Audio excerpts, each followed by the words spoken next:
All right, so it is time for one of our favorite kind of conspiracies. Today's classic episode talks about the Toynbee Tiles. And Matt, I can't remember whether I mentioned this when we were first recording it, but I found a Toynbee tile in Atlanta. Did I tell you? Did I send a copy of that to you? I think you did, but we got some great correspondence from people listening who also saw them. So I'm having a hard time figuring out if it's, something you shared with us or something somebody else did. Yeah, but Toynbee Tiles, if you've never heard of them, there are these mysterious art pieces appearing in the streets across the continental Americas, across North and South America, and they have a strange and strangely consistent message.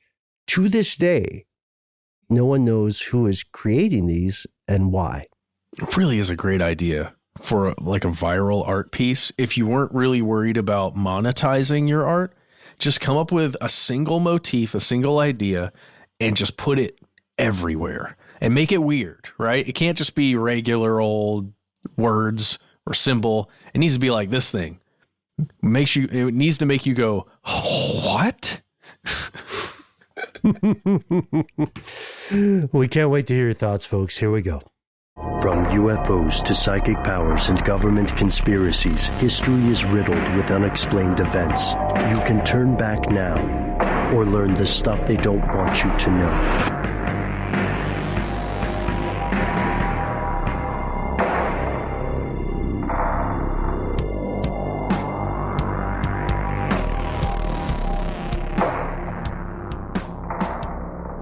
Welcome back to the show. I was David Bowman. I was Noel, I think. I'm Ben, a.k.a. the Southside Stanley Kubrick Bowman. Still? Yeah, still. It's weird, No one really owns a nickname. People just give them to you. I know, and you hear about a lot of people that have the same ones, but they have to own it in their own special way. Right. Like all the Lils, I mean, everyone's a little something, but yeah, they really own or it. a young something, We're talking today about a very particular kind of street art. And I want to say from the top of this episode that for some people who haven't heard this and seen the title, it might sound weird for us to open up talking about street art, but we love so much amazing street art, guerrilla street art especially. There are conspiracies in that world. Who was Banksy, for instance? That's a great one. People that create it. Mm-hmm. And there's one idea, street art in particular, that many of you, ladies and gentlemen, for years, even before we had an audio podcast, have asked us to cover. And we received some inspiration in the form of a friend of the show, most recently when we were in New York. Yeah, a good friend of the show and my own personal longtime good friend, Matt Riddle, and I were walking around in Manhattan, and he just kind of casually pointed at these odd little pieces of text in these kind of colored boxes randomly along crosswalks and said, "These are blamby blaze." I'm like, "What? Blamby blaze? Blamby blaze? What the hell is that, Matt Riddle? Speak up, enunciate." Mm-hmm. And he said, "They're Toynbee tiles." And it took me literally 9 times of him having to repeat that. Like, "Can you spell it? I'm not getting this. Right. I don't understand what this word is." Yeah, and it's a weird one. And they're basically just these kind of odd little boxes of text that are all over Manhattan, and as it turns out. Yeah, they're across dozens of cities, not just on this continent either. And a la, the Georgia Guidestones, who the hell put them there? Right. So these things, popularly known as Toynbee tiles, and it is a tricky name. It's spelled Toynbee. They're made from, just as Noel said, they're embedded into asphalt on the road. They're made from layers of linoleum and this crack filling compound that's used to keep pavement together. People began talking about these tiles in the 1990s, but you can find some references that date back as far as the 80s, still 1980s, not 1880s. This is not like a Stephen King situation. And we can get into the messages too. We're going to explore the story of this. And first, I think you're absolutely asking the right question, Noel. Who is this guy? What is Toynbee? Right. So there's the most popular guess is that Toynbee is a reference to a fellow named Arnold J. Toynbee, a religious historian, born in England in 1889. That's the same year Hitler was born, just from our previous podcast. Man, every time we do a Hitler podcast, it just stays with us. It all goes back to Hitler, y'all. It all goes back to Hitler. That's it, folks. That's the truth. Here's where it gets crazy. Toynbee Tiles This made early? by Adolf Hitler. Whoa. Yeah. Don't we usually save that for the mid-roll break? Oh, yeah. No, that's the show. The rest of this is going to be silence, and then we'll do an ad, and then we'll go to silence again. We should also do a shout-out corner, I guess. Yeah. A shout-out where we shout out to no one. Yes, Hitler aside, Toynbee is not the only person mentioned in these tiles. Oh, no. Specifically, Stanley Kubrick, or, well, just the last name is mentioned. He's the filmmaker that you may know from the film 2001: A Space Odyssey, amongst all of his other incredible works. Clockwork Orange, Lolita, Eyes Wide Shut. The Shining. Paths of Glory, The Shining. I mean, it just goes on and Yeah. on. The man was a maverick, I say. A film-making maverick and a personal favorite of our compatriot, Casey Pegram. Yes. And not to spoil 2001: A Space Odyssey. You can't spoil that movie. It's not possible. Come on. It's incredible. You should watch it if you It's haven't great. seen it. Yeah. In the end of it, a human man seems to be reborn in some way. As a space baby. Okay, yes, as a space baby, whilst on a journey to the planet Jupiter. And even if you could spoil 2001, I think we've agreed that the statute of limitations on spoilers for 2001: A Space Odyssey is definitely up. So Yeah. It is weird to think that it's 16 years after those events would have taken place. Yes. Yeah. That's what I love about older science fiction. in the year 2000, Yes. everything would be different. We'll all be flying in cars and rocket packs and to the moon. Like Handmaid's Tale that just premiered recently is set in 2005. I know, and it looks more or less like modern day, doesn't it? Yes, I yeah. thought that was pretty smart. Yeah, and then 1984, of course. But the big question people would have is Kubrick, right? We got Kubrick. We all know Kubrick. Toynbee. We're learning about Toynbee today, and that weird name. What do these folks have in common? That's interesting because Toynbee was a prodigious writer, an alphabet prodigy, if you will, and they don't really intersect too often. But Toynbee's writings did mention a man named Zoroaster who conceived the idea of monotheism, worshiping just one god instead of a Justice League type pantheon of gods who all have their own different powers and stuff. And this name, Zoroaster, also occurs in the title of the Space Odyssey theme song, Thus Spake Zoroaster. Dun, dun, dun. There we go.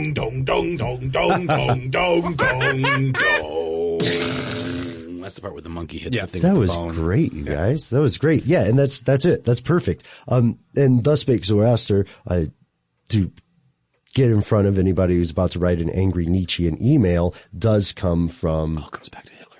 from Nietzsche. Yes, and perhaps that goes back to Hitler as well. But other than that one casual mention, the two ostensibly don't have very much in common. They don't seem to have much in common. So now we've set up some of the references here. Let's talk about what these tiles actually say. So they all contain some variation of the following inscription. It reads almost like a short poem or something, or like perhaps a card catalog entry. So you have 4 lines, all caps. First one says Toynbee idea. Second one, in movie 2001. Third line, resurrect dead. Fourth line, on planet Jupiter. What? Yeah, it's very strange. It also, when I first learned about these, which listeners, one of you emailed me or left a YouTube comment, and it was so many years ago I don't recall the name, but I was wrong at the jump. I thought there was this crazy guy whose last name was Toynbee who felt that Stanley Kubrick had ripped off this idea that he had. It's a reasonable assumption because I didn't know as much, or I hadn't dug into it as much. We also know that there will be variations on the text, like political statements or telling other people to go make their own tiles. And we have some other messages that they've written. Yeah, here's just a couple examples. Again, these are all text, and many times the I's are lowercased. That's the only character that is lowercased. Please make and glue tiles as the American media is working with the Soviet Union and its thousands of fronts in USA to... And that just kind of leaves it right there. I feel like it's connected to another one, perhaps. Ooh.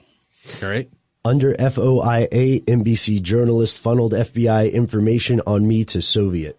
You must make plus glue tiles. You. NS Media, USSR. Every concept of past 500 years don't exist in Christian heaven. They only exist in Christian hell. Now the cult of the Hellion are now searching for more than one hell ideologies to get more reward. Well, yeah.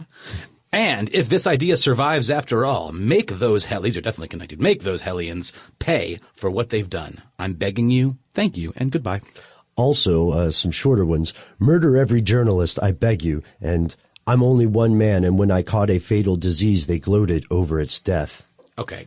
Now, clearly, there's some absurdism going on here, wouldn't you say? I mean, like, it's almost like some of these messages come off as like these hard, right-wing, kind of political, almost threatening sounding, little blurbs. But then there are things in here that totally derail them in terms of like, does this person believe any of this stuff? Is it just sort of like a merry prankster kind of, prank trick? Right. Is it an act? Is there some sort of mental situation, mental imbalance at play?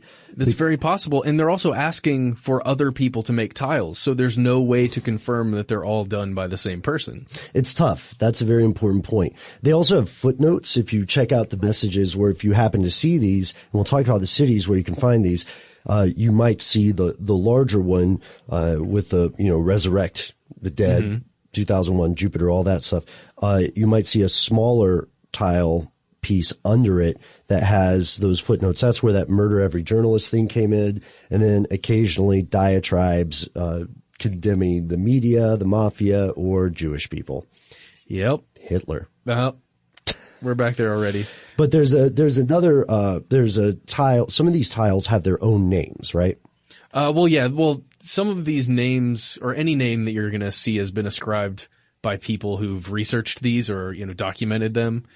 Specifically, there are a couple message boards back in the 90s they would document every single one. They had like a whole website that was dedicated to this stuff. Well, there was one in particular that's called the Manifesto tile, and it's 4 panels that are just white with black text on them, and it's just super long. And it starts off by talking about John Knight, who is, I guess, someone who worked for the government, and it's just talking about how this guy's out to get him. He's sicking the mafia on him and all these things. I mean, it's quite rambly if you go through it, and it's quite frankly tough to read with all the characters. Yeah, it's very the spacing is very tight, and at times the letters are so dark that it almost looks like a single line, kind of, like when you look at it. But it's definitely by someone who feels like they're being persecuted in some way. Right. Paranoia is a big part of this, and it could tie into some schizoaffective types of conditions.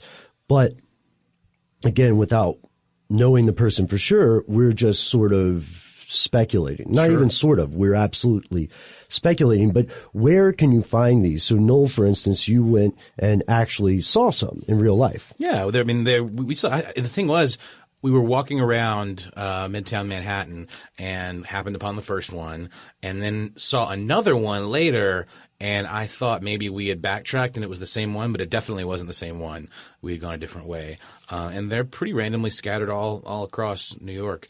But not only New York, and that's the thing that starts to point to maybe who this person was or what kind of means he had. They're in Pennsylvania, New York, New Jersey, Maryland, Washington, D.C., Ohio, Massachusetts, Illinois, Missouri, Michigan. Wait for it.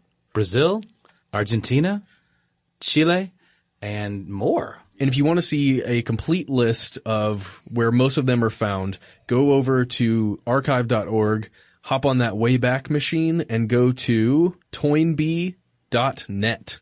Right. So who made them? Who makes them? Are they still active? Is it one person? Is it more than one person? Can we find them? We'll explore that question in depth after a word from our sponsors.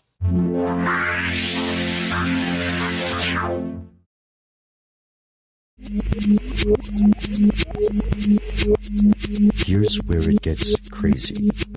No one absolutely agrees who created these things. That's why it kind of reminds me of, the Guidestones thing in a way, because it's text-based. It's sort of an anti-Guidestone because it's much more like you'd stumble across it and not even know it was there, whereas the guys are this like ostentatious giant monument that you can't miss. Mm-hmm. But the intent is sort of similar. I mean, it's to convey a message hidden in plain sight, more or less, And then the idea is that like the mystery is what keeps people interested in seeking these out and reading them and researching them and finding all about them. But yeah, nobody knows who this person is that put them there.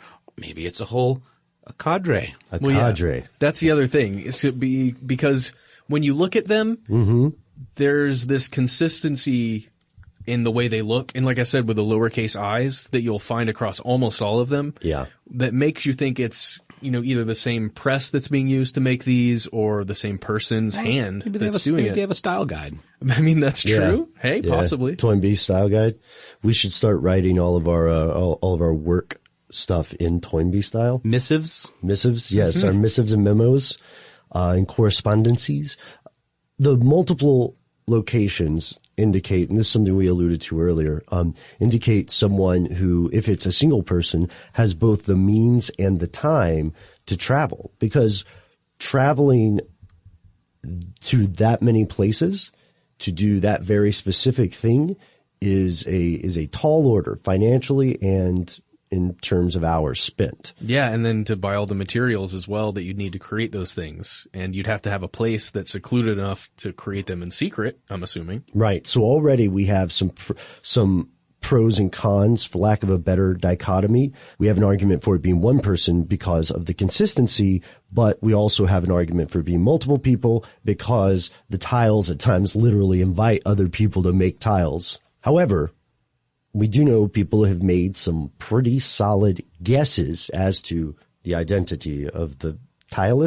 The tiler, yeah. That's how you say it. Sort of a hamburglar type figure. Mm-hmm. Mm-hmm.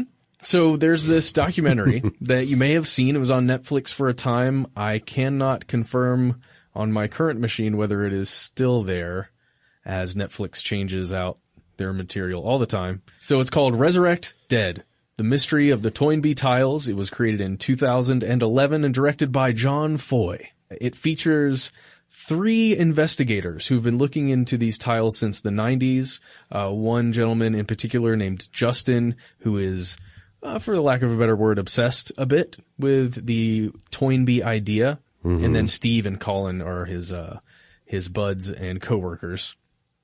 So they're the ones who were visiting Toynbee.net way back in the day. Mm-hmm. And eventually, through their investigative measures or all the measures they took, they ended up being gifted control of that website. And they have they've arrived in the course of this documentary, which we do recommend. They've arrived at some clues that have convinced them in a way that they feel like they know who this creator is. Yes. So throughout this documentary, they identify 3 major suspects that they think could possibly be the tiler.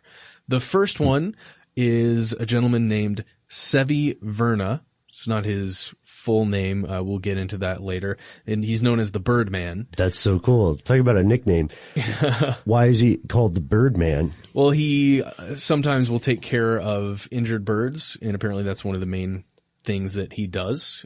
Slightly older gentleman. He's very intelligent, according to people who live near him on the same street. Although he is a very difficult person to get a hold of, to talk to. He's very quiet. He likes to keep to himself. He doesn't really go anywhere. He doesn't go anywhere. Doesn't really leave his house that often, apparently. Sometimes he does. At least this is all according to hearsay, right? Okay. People that were interviewed by these people making the documentary. However, according to a phone call that the main guy made to this person's, one of this guy's relatives, he has never ever been to South America. And as we know, these Toynbee Tiles are in 3 places. Yeah. And also, they found out through this relative that he has a terrible lung condition. And when you think about somebody going out on, hot asphalt or on the street somewhere, even at night, putting down those tiles, all that manual labor, I don't know, you feel like maybe that person couldn't do it. Or maybe the lung condition was caused by exposure to all those toxic chemicals from doing it for so many years. Ooh. Yeah. Because, it seems to me like these. Did we talk about how far they date back? When, have we dated them? We know that rumors of them first emerged in the 80s. 1983 in particular is when it so this is hot. a long, long time. It's decades plus activity. But we have other suspects too, Sure. right? Speaking of nicknames that you got to own, Railroad Joe. Love it. Or Julius Paroli. Do you think he knew hobo code? I sure would he hope did. so. Oh, man. So he worked for the Conrail Railroad Company. Conrail passes through every city in the U.S. where the tiles have been found. Right? If you need to travel. Okay. I'm getting more on board with that one. Okay. Yes. On board? You're hopping on Choo, the choo. train? Yeah. On the Railroad Joe train. So a giant telescope was being shipped in sections to Chile. And this shipment went through the rail yard where Railroad Joe worked. And it was destined for La Silla Observatory in Chile, of course. His family, I'm going to say it as many times as I can, the family of Railroad Joe worked on creating tombstones. This was their business. Yeah, so they thought maybe that's how we got access to some of the tools required. Or at least the concept. Yeah, and the know-how. Similar. The skill set. Yeah, exactly. Yeah. But there's a fatal flaw to this theory. Railroad Joe, or Julius Paroli, died on March the 24th, 1987. That is a fatal flaw, right? I'm assuming unless he was resurrected on Jupiter and made it back somehow, and that's what the whole thing's about. Maybe he was resurrected on That is Jupiter. so weirdly optimistic of you. That's you know what? That's inspiring. Or maybe he headed up some kind of Toynbee Tile cult, and he laid the groundwork Yeah. and spread the message Laid the groundwork. far and wide. Oh, I love Or that. maybe he did all of it and people were just finding them later. Because let's not forget, these are in heavily foot-trafficked areas. And while you might argue, well, doesn't that mean it would be found instantly? They're not that remarkable to look at right away. Right. And there's a lot of noise, visually and, literally noise in these areas, and a lot of, just garbage and stuff on the street. You could pass by this thing and think it was some kind of city sign for a sewer line, or they don't look remarkable at all unless you really peek down at them. And that was the only way. I would have never noticed them if they hadn't been pointed out to me. That's a great observation. We'll have to remember the cities are already filled to the brim with stuff, That's probably wasn't the only street art you saw when you were on your walkabout. No, it actually gets to the point where it's almost sensory overload, where to actually see the good stuff, you may easily be distracted by some lesser quality stuff that's just bigger and more gaudy. Yeah, same reason it's tough to spend all day at a museum and pay the same amount of attention to everything, You can get lost. We have one other suspect here, a fellow named James Marasco. He started the Minority Association, and there's a writer named Clark DeLeon who interviewed him in 1983. And so we have some information via this interview. Maresco lived in Fishtown or Kensington. These are blue-collar neighborhoods north of Center City, Philadelphia, and he's very proud of his education. Matt noted earlier that he has a soft bass voice. I did not note that. That is the gentleman who interviewed him. Sure. Hey, I promise you, it says verbatim soft bass voice. You mean like a radio voice? Kind of like a soft sexy, dulcet voice. Like a quiet storm? It's a Bolin. It's probably a Bolin. You guys want to have an out, you want to have a soft off? So, soft off. I'm afraid of doing that. Come on, Matt, you can do it. I really can't. Softer. I can't. Bassier. You can't hear that. Make it low. Well, you can check out his voice of the account. The only known record of James Marasco was found that he was found to live in Chestnut Hill, Philadelphia, which is a nicer neighborhood northwest of where those other neighborhoods are. Mm-hmm. So not so much blue collar. In 2001, some more information was revealed about him. He cannot speak. According to his wife, he had his voice box removed, and based on his age, he would have been in his 70s and 80s when the majority of these tiles are thought to be in place. What do you mean he had his voice box removed? Yeah, I think it has something to do with cancer. I'm not sure. I can't verify that. I would but think so. I don't think it's like a creative choice. Yeah.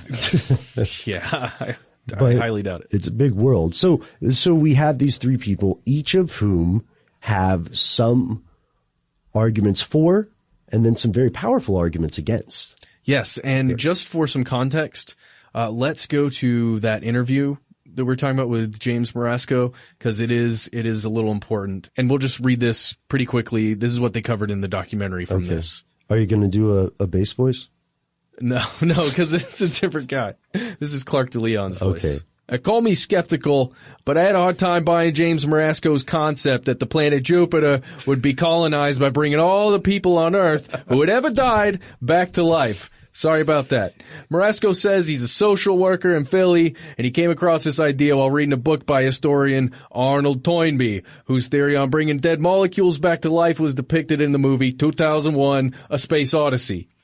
That's why he's contacting talk shows and newspapers to spread this message. He's even founded a Jupiter colonization organization called the Minority Association, which he says consists of me, Eric's sister, who does the typing, Frank. Anyway, you may be hearing more from Marasco, then again, you may not. Well done. Was this guy like a longshoreman or something? No, he sounded nothing like that. He's a very nice gentleman. It was all in print, so I just I like that voice. I like the idea of hanging out with someone who always says Jupiter like they're angry at it. Was he was he an Affleck? He was an Affleck. It's Philly too. It's not Philadelphia. It's a wrong accent. So that was from the article in the Philadelphia Inquirer called "Theories Want to Run That Would Buy Me Again," and that's where we get a lot of information. We also have a play, a very famous playwright that enters into the story here. That's right. A short play by legendary playwright and screenwriter David Mamet, entitled 4 a.m., which is from his Goldberg Street collection.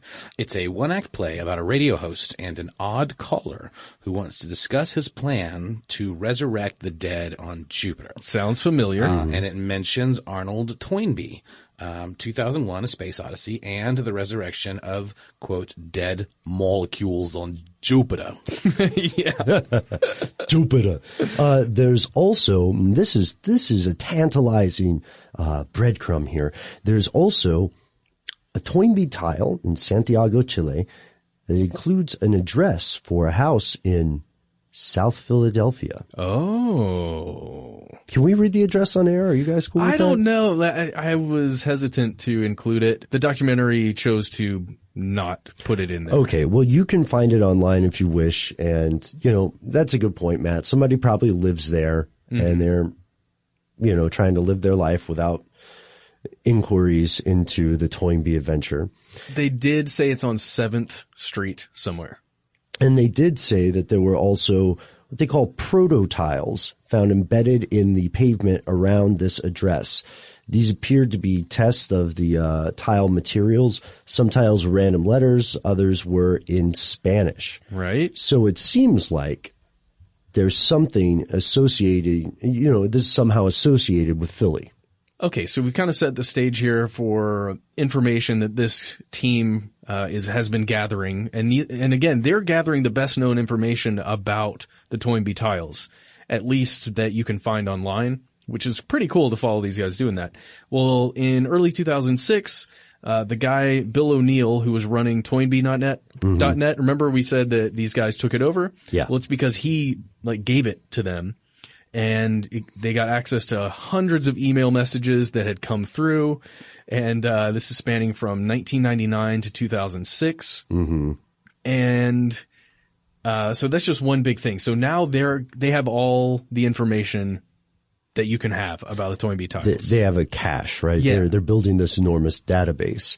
But that's not the only weird thing they had access to. There was mysterious broadcast. Do you guys remember the story about the Max Headroom appearance? Oh, yes. Which is classic. We, because Matt, Noel, and I are actually friends off air, we spend way too much time passing each other weird stuff that we think is either funny or just bizarre.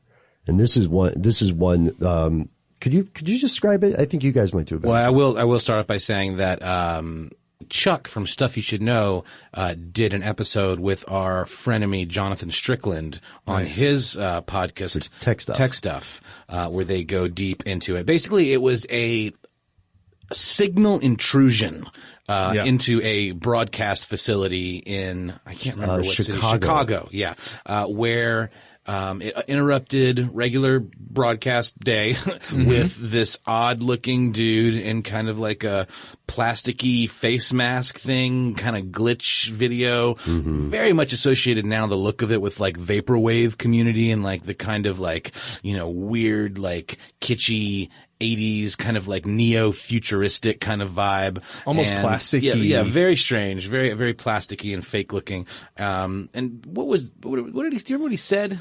Yeah, he, the person who makes the appearance, says a series of bizarre things. You should look often with the old ones of your tribe. That is the only way to learn. I'll get you a hot drink, miss. Why, drink some dry clothing. He's a freaking nerd. Just worse than freaking Jesus. Yeah, that thing. Yeah, and everybody was baffled beyond words, bugged out at a loss for words. And there's a similar thing that happens in the Toynbee case. In 1985, a guy named Joe Raimondo was watching Eyewitness News when a strange broadcast intruded over the airwaves. Someone hijacked the news and sent out the Toynbee message. Yeah, apparently it was just audio of what you would find on the Toynbee Tiles, talking about the Toynbee idea 2001, resurrect the dead on Jupiter. And it just kind of, he said it came in a wave. It wasn't like the whole TV broadcast, like the picture went away and you saw something. You just heard the message come through as static gained, like there was gained static, and then you hear the message and then it went away. That's weird. It's really weird, but it's gonna factor in later in the story. And this story will continue after a brief word from our sponsors.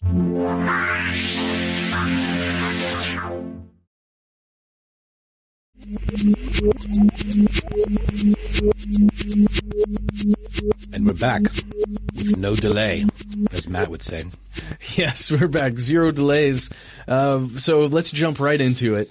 There is a gentleman, now that these guys have access to Toynbee.net, there's a gentleman named Nathan Mell, M-E-H-L, who wrote in with this story, apparently about a street prophet that was giving out pamphlets. I love a street prophet, man. Yeah. However, when they contacted this guy, he says that, oh no, what I wrote was taken out of context. There was actually no street prophet, but there were flyers that were just blanketing this area where he was visiting at the time, and they included this Toynbee idea.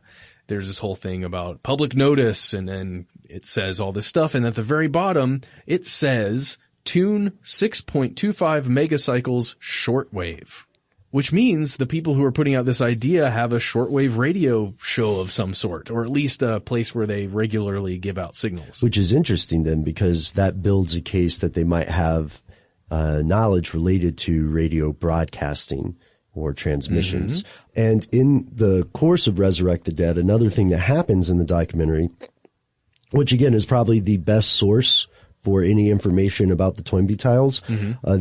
They went to this convention oriented around shortwave radio, and they met a fellow named John T. Arthur, who claimed that he communicated with the Toynbee Tiler. I still like Tilist. Yeah. With the Toynbee Tiler, but only through mail, through post. And then when the documentarians prompted this guy with the name Sevi, remember from our earlier 3 suspects, John recalled the last name Verna. Yeah, he said it out loud without them mentioning that at all. So, hey, what do you think, Noel? That's kind of crazy that he was able to pop that off the top of his head after writing to the guy and getting correspondence back. Right off the dome. Yeah, son. man. And this brought him back to Severino Verna. They revisited this and talk a little bit about his methods for delivering, possibly, allegedly delivering the Toynbee Tiles. They did another hard look at his neighbors and friends and people who lived in the immediate area, and they got a lot more detailed information. So according to the neighbors, Sevi had a bit of an unusual car. Okay. That might shed some light on how he, if he was the person that did this, installed these tiles. So this car only had one seat on one side, the driver's side, I imagine. Yeah. And wait for it, there was no floorboard. Wait, what? Yeah, so like Flintstones mobile style. Just driving in a city. I mean, obviously there would have to be, the what's the word? The drivetrain? Yeah, the drivetrain and the frame of the car. Yeah, there's stuff going on down there. That's going on down there, but there's no floorboard. The undercarriage. So there would be like exactly. So there would be like all of these open spaces where if one were so inclined to do odd little graffitis all over various cities, he could perhaps take that car, park it, or even not even park it, maybe even at a light. Yeah. Oh, yeah. Reach down, pop on the tile, because it wouldn't take that much time to do one of these. It'd be sort of the equivalent of like putting up a bill with wheat paste or something, where you just kind of hit it over a couple times, make sure it's flat, and then you move on. I heard them talk about wheat paste in this, and they said something about wheat paste may have been a way that it was done, but with asphalt stuff. So, what is that? Let's talk a little bit about the structure of the tiles, because we said that there is a consistency in their design. So imagine these layers, right? The bottom layer is an adhesive, a tar paper, and we talked about how the other stuff is a kind of tile, but with a heavier rubber content, and crack filling asphalt compound. So the brilliant thing about this is when you lay it down, you would apply some pressure to make sure it adheres, but as other cars pass over it, each one of them is helping wheat paste it. Not to mention, as the sun beats down on it and starts to heat up those materials, it just gets more and more baked into the environment. Yeah. Yeah. And so this is not only an aha moment, but this is also a moment that explains a lot of stuff, because one thing that we should emphasize about these tiles is many of them are found in areas that are so heavily trafficked. There would apparently be no way, even for somebody really fast to go up on foot and then, one of these down. Unless it was a drive-by, like just going by. Unless it was a drive-by. Wow. And that's not the only weird thing about Verna that the neighbors said. The car also had a giant antenna that would broadcast the Toynbee message. The signal would interrupt TV and radio signals as the car drove past. So I guess this is sort of like a mini mobile pirate radio station that would just intrude on whatever was available around in its immediate proximity. Yeah, like a really aggressive ice cream truck. Yeah. But he's getting you in your house when you're listening to the radio or watching TV or something. Now that's allegedly. Sure. That the Toynbee message would go out with this guy. But according to the people who lived around him, they hated that car. They knew about it, because when it drove past, it'd always mess up what they were listening to or watching. And he had some disputes with his neighbors. He was not particularly loved in the community. He was held at knife point once, apparently because there was an argument over his loud organ and accordion playing. Yeah, no, for real. He's become a bit of a shut-in at the time of the documentary. He put plywood over his windows, and he put a lead pipe through his door. Yeah, and he wouldn't respond to the multiple times these guys were trying to get in touch with him, both in person and even the neighbors, the people who knew who he was, and ostensibly he knows them, but he would never answer his door for anybody. So let's get weirder with it. Okay. There's another, I know there are a lot of names in this show, but they should be worth it, hopefully. Here's another person named Ulis Fleming. And Ulis says he has a handwritten letter sent and signed by James Marasco from his Minority Association radio station, written in the early 80s. What? Yeah, and Marasco also sent along a bunch of pages with info about the project. Inside this letter, Marasco is listed as the publicity director for the Minority Association, and at one point in the documents, the author, Marasco, refers to himself as Severino Verna. Holy crap. So we might be dealing with the same. It's like Batman, dude. Severino Marasco is Batman, and Severino is who's Batman? Bruce Wayne. Oh, I'm sorry. Oh, is that a spoiler? Yeah. Is that a spoiler? Batman is Bruce Wayne is a spoiler. He's not actually a bat. Jesus. Also, people are lightweights. But this is interesting, this idea that there would be multiple identities, because that's something that a lot of con artists do, right? Yeah, or a street artist. Or a street artist might do that. Like a Banksy? Sure. Or like a graph head is not going to, spray paint Douglas Maroney. Here's my address. And my social security number, a list of my fears, and when I'm usually at home. Well, that was my big question when that address shows up in Chile. Chile. Like, why would you put your address there? Maybe if somebody who lives in Santiago wants to write to him about the Toynbee idea, maybe. And the thought is, if you're in Chile, you're never going to actually get in contact with me personally. Like, you're not going to fly here and find me at my house. Mm-hmm. I don't understand the reasoning behind that. Oh, there was no internet. Or there was, but it was very, very, very young in the 80s. Crude. Yeah. Right. Yes. More IRC like message board stuff. Blunt instrument internet. Yes. It was a series of rocks. But yeah, I guess you just wouldn't have that fear of having your address out there in another country that's, across the world. The idea of like doxing wasn't even like a twinkle in the eye of the zeitgeist. Right. Yeah. Like maybe some black box government agency could do it, but that's it. So let's not leave that, the play that we mentioned earlier unexplained. From that same letter, there's this quote that Arnold Toynbee's conception of the colonization of outer space as depicted in the movie 2001: A Space Odyssey was first explained, according to the letter writer, in a call-in on Larry King's show in February of 1980. Whoa. That was back when Larry King was only 100. Yeah. Yeah.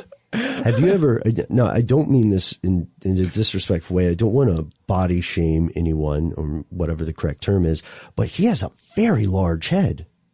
Like if you've seen him when he's not sitting at his desk in the environment where you think you're supposed to encounter him, if you saw him walking down the street and you had never seen the Larry King show, you would still be like, by God. Well, that paired with the increasing curvature of his spine and his tiny hands, he kind of resembles a T-Rex. Yeah. So the reason this is significant, yes, the writing about this in February 1980 is because David Mamet didn't write his piece until I think 83, and then it officially came out in 84. Okay. And there's an excerpt from David Mamet discussing 4 a.m., his play, where he said, quote, "Yeah, this play is an homage to Larry King, the days when I used to listen to him on the radio in the middle of the night." Which means this play that he wrote is quite literally whoever this Toynbee person was, just like calling up Larry and saying these things to him. And do you guys want to read an excerpt from the play? Of course. Sure. Greg, we need your help to publicize our plan. We've been trying to get our organization together to raise money to be able to hire a public relations firm like Wells and Jacoby to publicize our organization. When are we going to get the money? I don't know.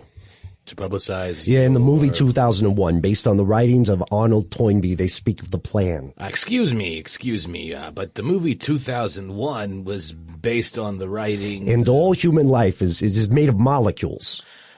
Based on the writing of Arthur C. Clarke. No, Greg, look, if you examine what I'm... It was based on the writings of Arthur C. Clarke. Oh, Greg, no. We have the... Well, go on. Greg, in the writings of Arnold Toynbee, he discusses a plan whereby all human life could be easily reconstituted onto the planet Jupiter. Mm-hmm. So you see here, the whole idea is right there in David Mamet's play. No, I mean, clearly based on the chronology of events here, this little play snippet was the influence for whatever odd human did these things. Well, no. The play was based on the actual guy who called in. He called in Larry King apparently in the early 80s, and then David Mamet heard it and then wrote something very similar to it, if not almost verbatim to it. But Mamet says that he made the whole thing up. Yes. With his brain mind. And that there was no actual call that described the contents of his play. Be that as it may, we just read an excerpt of the actual play. But maybe Mamet's full of it. I mean, maybe he's, based on, like, if he wrote this in 83, you said? 83, 84-ish, mid-80s. And isn't like that when the first tiles started popping up? The Larry King call comes from 1980, so this would be around this time. And yeah, and Mamet said it's when he used to listen to Larry King late at night. So it's probably one of those things like, half awake, half asleep. He's like listening to Larry King, falling asleep to it. He's like, oh man, I don't know where I'm getting these crazy thoughts about Jupiter and Toynbee, but this is great. I'm going to write this down. It's just so specific. Yeah. Matt, you know what I mean? If it was something a little more stylized where it's like people are being reincarnated or being reborn in space. Yeah. But even it's on Saturn. Jupiter. Yeah. It's Arnold Toynbee, who is not commonly referenced in most day-to-day or associated with this kind of thing. Yeah. Yeah, absolutely. It's the old question, which came first, the Mamet play or the Toynbee tile? Yep. That's the original version. Yeah. The world may never know. But we have some conclusions here. So the person who created these tiles, whoever it was or is, believed that Toynbee provided the instructions to resurrect a deceased person, and that these instructions were the key to rebirth, not just for that individual, but for every single human being on this happy little planet of ours. Well, yeah, and they at least believed it enough to spend a whole lot of time and energy. I would say a good amount of their life's energy. This is obsessive. And time, yes, on that singular idea. And where the documentary pulls a quote that we're going to quote here from Toynbee, and it comes from his writings in Experiences. And it says, "When, after death, the body dissolves into its physical elements, these elements themselves are not annihilated. They are continuing to exist as parts of the physical universe, though no longer in this form." Which makes sense, right? Yeah, sort of we are made of star stuff. Yeah, your carbon breaks down, but that carbon's still there. So the people who created the documentary, which again is excellent and well worth watching, they end with a conclusion wherein they are convinced that they have solved the mystery of the Toynbee tiles. And I'm not utterly convinced yet, because I would want to have it either completely confirmed or, to the earlier point from the Guidestones, let the mystery be a mystery. It's pretty cool. And I don't think it's outside the realm of possibility that other people, perhaps some of you listening today, would start making your own. And not only that, he also, or this person or this group of people also believed that Stanley Kubrick and Arthur C. Clarke then took these instructions and used them to inform the plot, specifically the ending, like the last 10 or 11 minutes of 2001, A Space Odyssey, which, what an idea. I mean, you can't come up with this kind of stuff. Well said. And we hope you enjoyed this exploration. We'd also like to thank the illustrious Matt Riddle. Thank you, Matt Riddle. And everybody else who wrote into us about these tiles. For finally getting us to do this. We have a long list of things that we want to cover, and we try to get to it all eventually.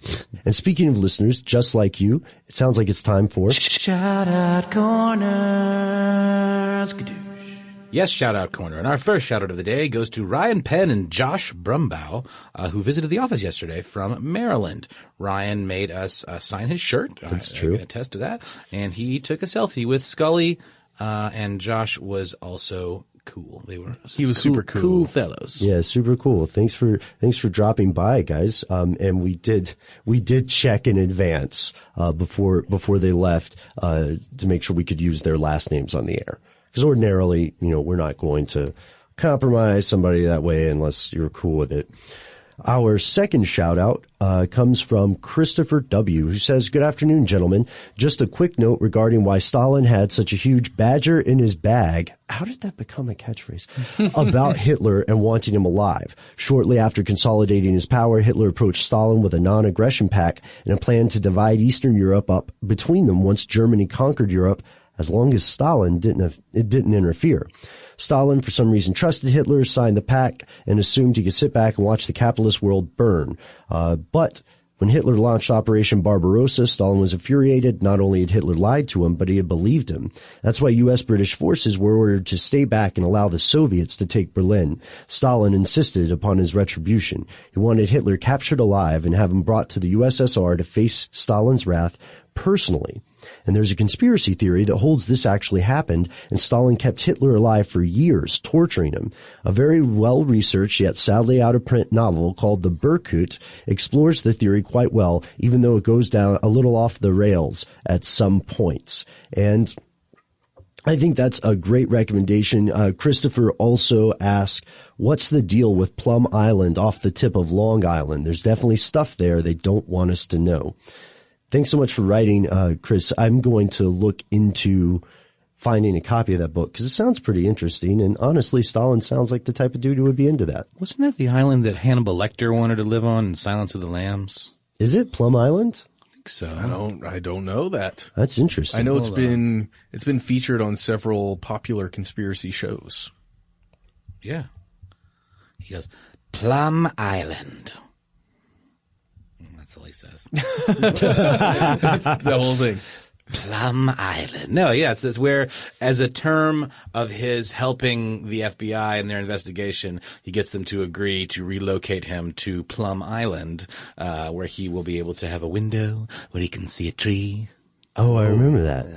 Yeah, he's doing pretty well with that voice, too. So was it a prison? Yeah, no, it's just a weird little island. God. That there's uninhabited or something. That was the point. And our last shout out comes from Reese, who says, "Hi guys, I love your podcast. You're awesome. Thank you very much for saying that. And I'm really happy that you're starting to do live shows. I would suggest coming to Wisconsin, particularly Milwaukee or Madison. Thanks and keep it up." Or as the Algonquins called it, Milwaukee, which means the good land. Very nice. I learned that from Alice Cooper in Wayne's World, the movie. Well, we would love to visit you in Milwaukee. That would be fun.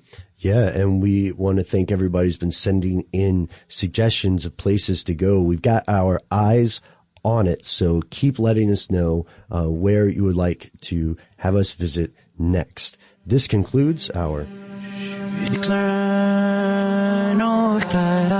But not our show. We're heading off to dig deeper into more conspiracy theories. We will be back next week. In the meantime, let us know what you think about the Toynbee Tiles. Do you think the mystery's solved? Are you the creator? Are you listening to the show? Are you in the Minority Association? Were you a longtime member? Like, what are the dues like for the Minority Association? Are you the person who had to do the typing? Let us know. Yes. And that's the end of this classic episode. If you have any thoughts or questions about this episode, You can get into contact with us in a number of different ways. One of the best is to give us a call. Our number is 1-833-STDWYTK. If you don't want to do that, you can send us a good old-fashioned email. We are conspiracy@iHeartRadio.com. Stuff They Don't Want You to Know is a production of iHeartRadio. For more podcasts from iHeartRadio, visit the iHeartRadio app, Apple Podcasts, or wherever you listen to your favorite shows.